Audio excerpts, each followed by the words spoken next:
extremism, it's important that we don't over-exaggerate the nature of the problem. There are numerous reasons to be concerned. The capacity for violence across Europe from the far right is growing. We do have concrete evidence of that in countries like Germany and Hungary.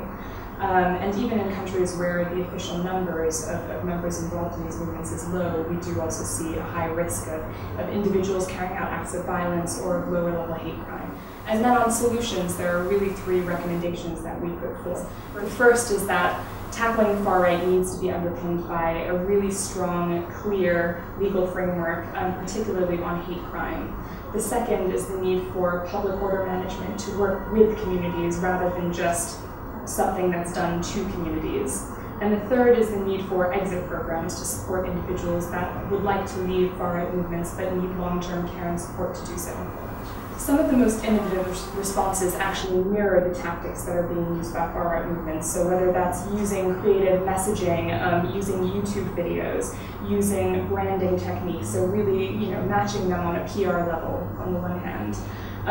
But then also, we need the right credible messengers to be delivering these messages. So the role of formers in actually delivering counter-narratives is incredibly important. It is innovative because it's not currently being done across the board. It's something that's considered in many ways by governments to be risky.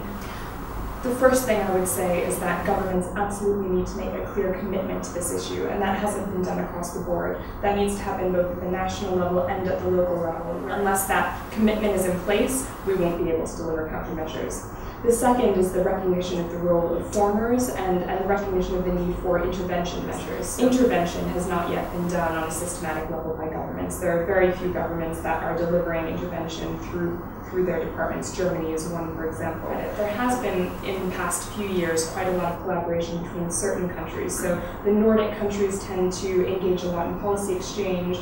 The UK will also engage with the Nordic countries. Netherlands and Germany have also been involved in dialogue. But actually, when it comes to the Central and Eastern European countries, there has been little cross-border dialogue, and we've seen some commitment from countries that publicly have not declared their commitment to this issue, but that behind closed doors are willing to say, all right, we see this as a problem, we know we need to deal with it, how can we do that? The next step is making those public statements and letting the public know that governments are willing to commit.